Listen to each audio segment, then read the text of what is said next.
এই রাজনৈতিক দলগুলা যারা ফ্যাসিবাদ বিরোধী রাজনৈতিক দলগুলো আছে ওনারা 15 বছর নিজেরা আলোচনা করে বহু গুরুত্বপূর্ণ সিদ্ধান্ত নিয়েছেন। ওনারা অত্যন্ত প্রতিকূল সময়ে একসাথে আন্দোলন করেছেন, একসাথে নির্যাতনের শিকার হয়েছেন। আমরা ওনারা স্বীয় উদ্যোগে নিজেরা আলোচনা করে আমাদেরকে একটা ঐক্যবদ্ধ নির্দেশনা দিবেন এই প্রত্যাশা করছি। আমি কালকেই দেখলাম একটি দলের পক্ষ থেকে আলোচনার আহ্বানও জানানো হয়েছে, আমরা এটাকে স্বাগত জানাই। প্রধান উপদেষ্টা, নেতৃত্ব উপদেষ্টা পরিষদ এই সিদ্ধান্ত থেকে আমরা মোটেও সরে আসি নাই। রাজনৈতিক দলগুলার ঐক্যবদ্ধ সুপারিশ প্রত্যাশা করা, এটা তো আপনি আরো আপনার গুড জেস্টার হিসাবে দেখতে পারেন। আমরা অপেক্ষা করব, তারপর অবশ্যই সরকারের মতো অ্যাক্ট করবে। আজ জাতীয় ঐক্যমত কমিশন কর্তৃক প্রণীত জুলাই সনদ এবং এর বাস্তবায়ন সংক্রান্ত বিষয়ে উপদেষ্টা পরিষদের একটি জরুরি সভা অনুষ্ঠিত হয়। সভায় সংস্কার বিষয়ে ঐক্যমত স্থাপনের প্রচেষ্টার জন্য এবং বহু বিষয়ে ঐক্যমত প্রতিষ্ঠার জন্য জাতীয় ঐক্যমত্য কমিশন ও রাজনৈতিক দলগুলোর প্রতি ধন্যবাদ জ্ঞাপন করা হয়।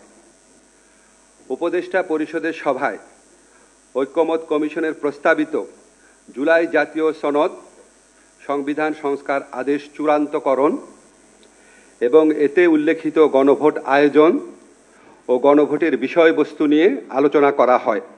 সভায় লক্ষ্য করা হয় যে ঐক্যমত কমিশনে দীর্ঘদিন আলোচনার পরও কয়েকটি সংস্কারের সুপারিশ বিষয়ে ভিন্নমত রয়েছে।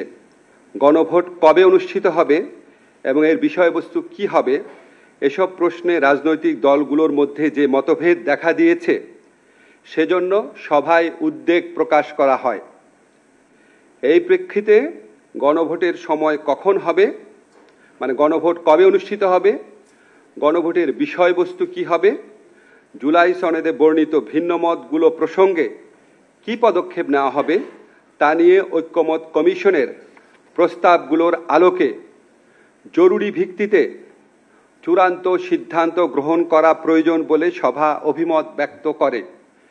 এসব ক্ষেত্রে ফ্যাসিবাদ বিরোধী আন্দোলনের দীর্ঘদিনের মিত্র রাজনৈতিক দলগুলোকে স্বীয় উদ্যোগে নিজেদের মধ্যে আলাপ আলোচনা করে সম্ভাব্য দ্রুততম সময়ে, সম্ভব হলে আগামী 1 সপ্তাহের মধ্যে সরকারকে ঐক্যবদ্ধ দিক নির্দেশনা প্রদান করার আহ্বান জানানো হয়।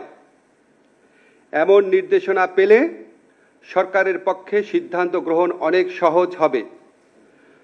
বর্তমান পরিস্থিতিতে কালক্ষেপণের যে কোনো সুযোগ নাই, সেটাও আমাদের সবার বিবেচনায় রাখা প্রয়োজন। উপদেষ্টা পরিষদের সভায় 2026 সালের ফেব্রুয়ারির প্রথমার্ধে আগামী